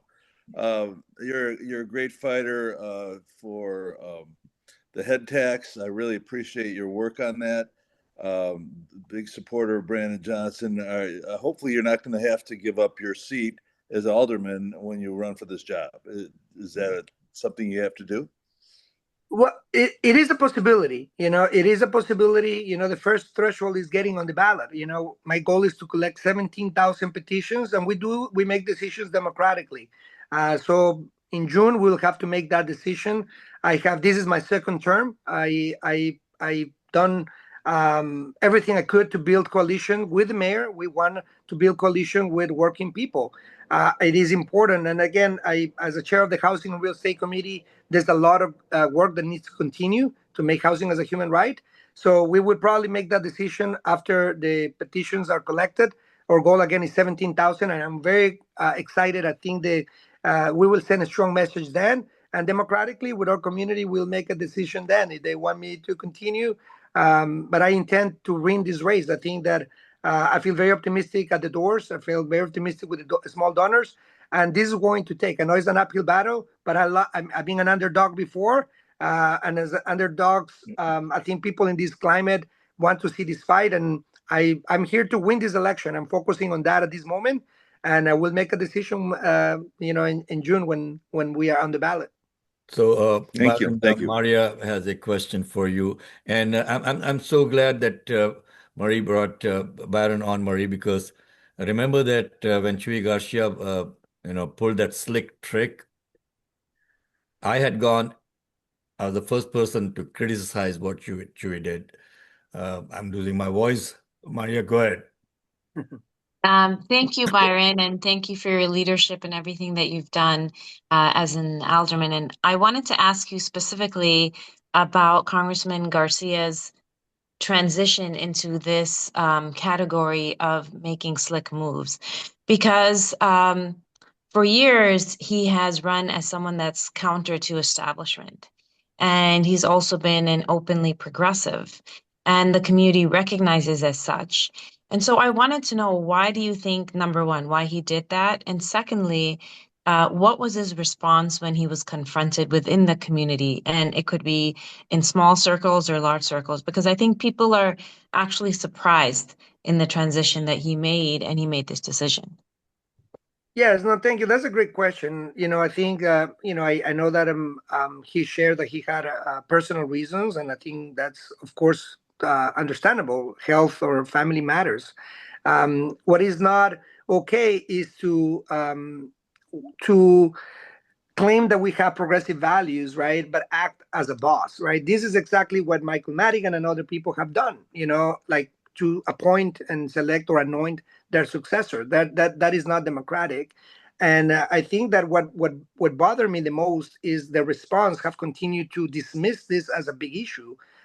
They were actually very proud of the secrecy of the operation. When Congressman Garcia was asked by Capital Facts, about that there was anything that they see wrong with this, right? And as progressives, as people who believe in good democratic government, we all should, make sure that like we talked about the importance of democratic values.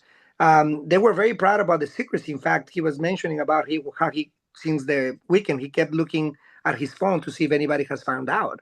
I mean, first and foremost, people should always know if anybody is retiring, right? In fact, in states like California, that is illegal. The extensions will extend it another week so that people have an opportunity to elect their voters. So this was not even controversial. This was unethical. It is unethical to deceive the public, to don't tell your constituents that you're planning to retire. That I take issue with. I take issue with our constituents, like I said, and I described what we were dealing with. Our community was victims of the Chicago Midwest Blitz, the operation that disappeared 1,300 people in our community, many of them from our community. So we had to fight for children. They almost kidnapped an 11-year-old child, just like they did to the 5-year-old boy in Minneapolis. They actually first attempted to do this here. And we barely survived because people coming together. So when they dismiss this as a major issue, they say, well, there's no important things to say. I take issue with that, because we cannot have Medicare for all. We cannot have funding for affordable housing. We cannot have SNAP benefits. We cannot have a real climate change program if we don't have democracy. I argue that the reason why we don't have any of it is because we live in an oligarchy and an autocracy pretty soon, unless we start challenging these practices that unfortunately now being normalized. If it was Madigan, it was Chuy Garcia, I take issue with both of those because that is not progressive and that does not reflect our values and principles as a community. We are a progressive community here in our world. We have voted heavily for Bernie Sanders in our Latina community. And we deserve someone who acts and the actions and words match as progressives. And we deserve someone who fights hard for working people. This community works hard to survive every day. Yeah. So Byron, I got a question for you. When you run as an independent, you're not going to be on the primary ballot, right? Correct. But you're going to be there in November when the final election comes. So, Correct. folks, Byron Sigcho, I don't know, I'm massacring your name over here. No, it's good. And so in November, we look forward to having you on the ballot. And I agree with you. The system is so messed up against running as an independent. And why do we have to have, Marie, why do we have to have like 11,000, 15,000 signatures to get on the ballot as an independent? Doesn't make sense to me. Well, it's a strategy, right? Is that it's a very blue state, and the Democratic machine has been around for a long time. It's been broken up a little bit, but lives in different areas, so it rises up. So recently, it rose up and did this maneuver in Illinois 4, right? So, but the reason we structured the independent petitioning process the way we did is to prevent independents from getting in the race. I mean, it's really simple. Like, but there's no other explanation. Let's be clear. So the Illinois legislature did this, I think, 2 decades ago. I think that's when that law was in place, where the electoral standard would be over 10,000 individual signatures on a petition for an independent candidate to dissuade them from getting on. Yep, it's 9:46, folks. We are running short on time today. Maria is coming back into the team after a while.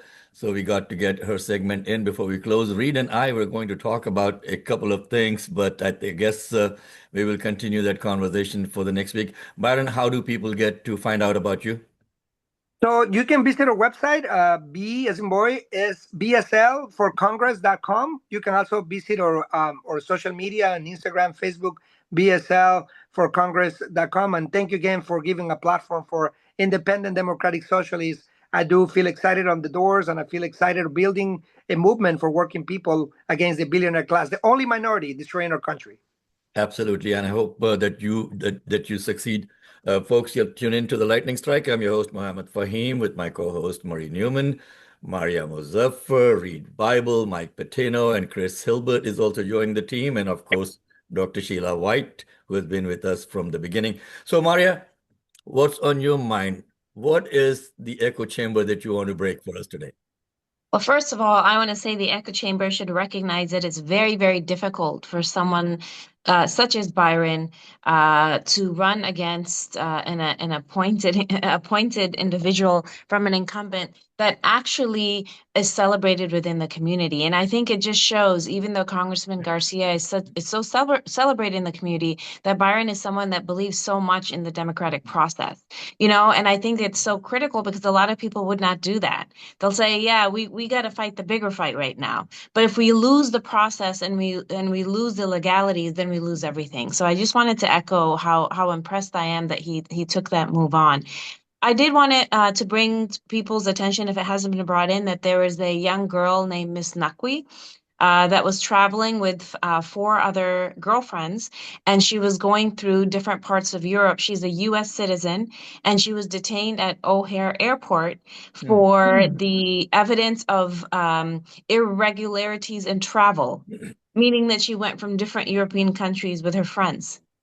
And they were detained, and then they were taken to the detention center at Broadview, and her family was driving all night trying to find her. And when they went to Broadview, only because they tracked her phone, when they went to Broadview, I said that she wasn't there, even though it's clearly stated that she was. And then she was shipped to Wisconsin, and I believe now that she has been released, we understand that she was moved in multiple places, but without reason and without charge. I wanted to share that with everybody because she was a U.S. citizen, and she was literally on a group travel with friends, and this could happen to anybody. And when you cannot locate a person even though their phone shows where they are and the authorities are saying we don't know where she is, who are you going to turn to? Luckily, this issue was amplified, but this just states when there's not processes and there's not legalities that are followed, we're going to see this again and again. I think that now we can 100% and successfully say that U.S. citizens are under attack. We can just say that. We no longer have to say that this is immigration enforcement. We can say that this is immigration enforcement that has bled into U.S. citizens, that creates great error and violate the Constitution. That's what we have to say. And I think that breaks the echo chamber because all U.S. citizens have to be on alert, and not only alert, but take precautions, which specifically mean that they have to be louder with their elected officials and say, as a U.S. citizen, literally, you can call your senator or your House of Representatives and say, literally tell me, as a U.S. citizen, am I going to be detained or disappeared? Just tell me that, because right now that's what your policy is, right? It's not non-U.S. citizens, it's U.S. citizens. And so we have, as a talking point, we have to transition. U.S. citizens are under attack under the immigration enforcement. We all know that Kristi Noem has been let go. Again, you know, even though there's a lot of critique of how long she was in the position, I think we can break the echo chamber by saying that at some point, policies and procedures will follow you, and your lack of properly implementing them will follow you. So I think we all need to look at that as a victory, and we all need to look at that as something that we can continually advocate for other positions where we feel people are not competent and people are not following the rules and using taxpayer money. I mean, I'm sure somebody said this earlier, but $250 million on a media ad. Forget about the fact that it was $250 million. The media ad did not look like it was $250 million. Yes. Okay. So, you know, Sheila, you run media. Yes, So yes, this is really about processes. This is not a political issue. These are processes that are not being followed. And America is about rule of law and processes. And like Byron stated, even people that are celebrated within your district and your heroes, you have to stick to the process over loyalty. So I appreciate that. I wanted to also bring back what we always try to bring back in my segment, and that is the process of dehumanization as we implement policy. We know that we saw a bombing of a girls' school in Iran, 180 girls, during the month of Ramadan. And in fact, if you Google it, you will see the photo of the mass graves. So these little girls, when they would have been coming home from school and breaking their fast during Ramadan, are being buried by their parents. I don't think we have to do anything else to advocate for what has to happen other than center our humanity. Whatever party defends, argues, and says that it was infallible, it was strategic, it was a part of war, mistakes happen, has lost humanity.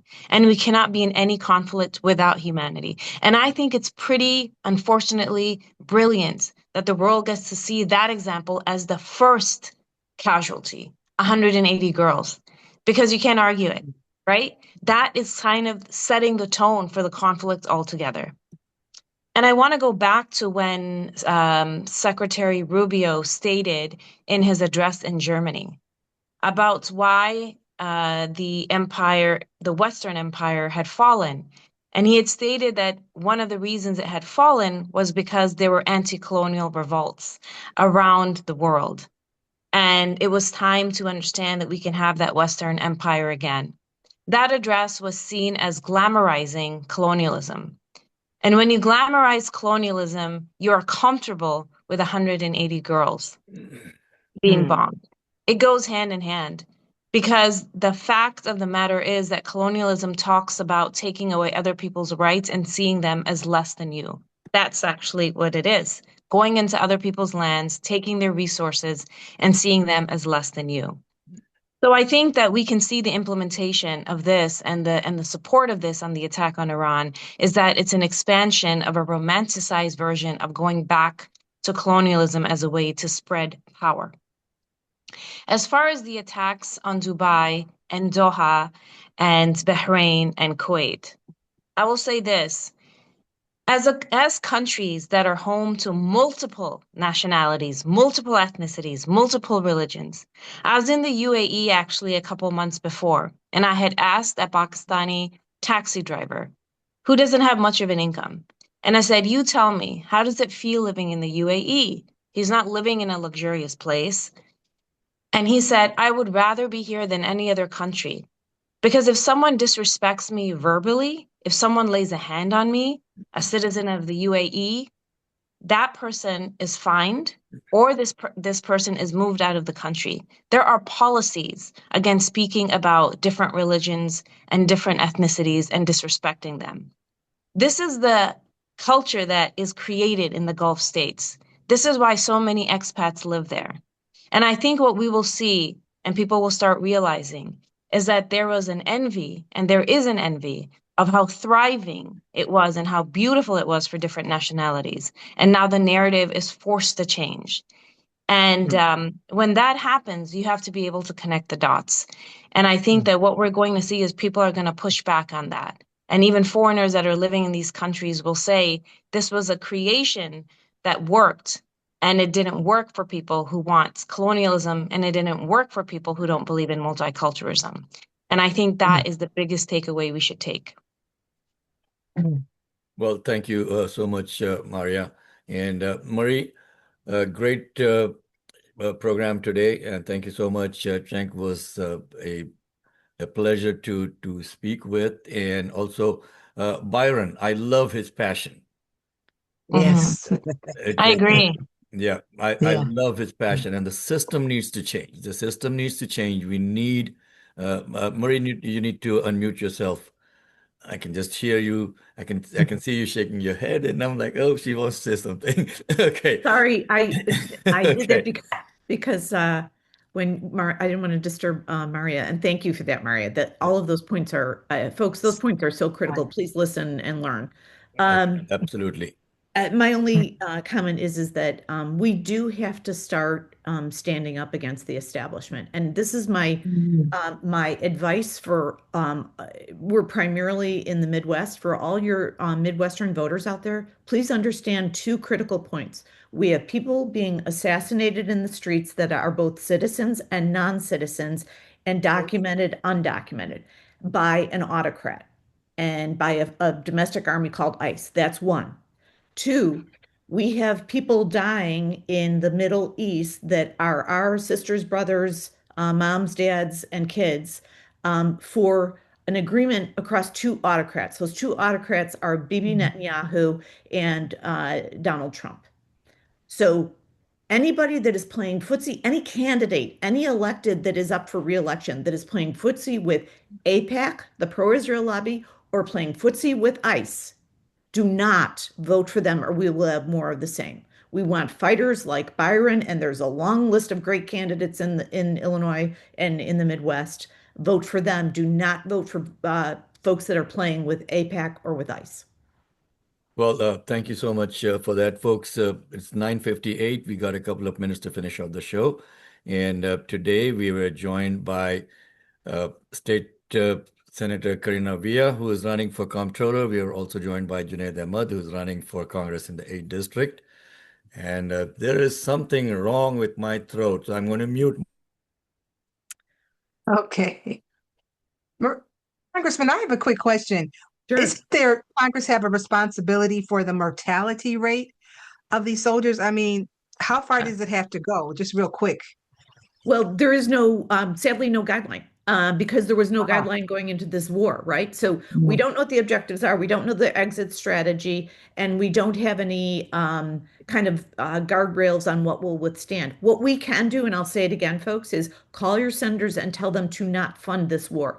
If, in fact, it's costing $1 to $2 billion a day, they're asking for 50 billion more. Do not let them have the 50 billion, and that's when the war stops, when it's not being funded. Just to be clear. Yeah, and there's no end to this, Marie, because they did not go in with a plan.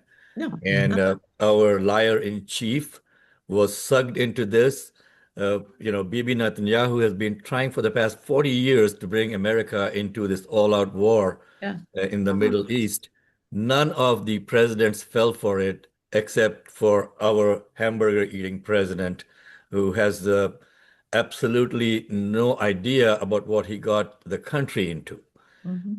And my monologue today, folks, was about the economic cost of the war. And I'm going to post that out also on our website and as a Substack also. Please feel free to go back and visit our website, tlsradio.com, for the Lightning Strike Radio. We come every Sunday morning from 8 to 10. And if you would like to participate as a guest on the show, if you're running for office, if you're a politician, please contact Mike Patino. Mike Patino would be mpatino@tlsradio.com. And Marie has got her own domain now as marie@tlsradio.com. And also Chris is at tlsradio.com. And Reed will be having an email also at tlsradio.com. So there's multiple ways for you to visit with us. Also go to our website, tlsradio.com, to check out the show. And we are running into the end of the show now. And thank you so much for joining us. We'll see you again next week, same place, same time. Thank you. Everyone.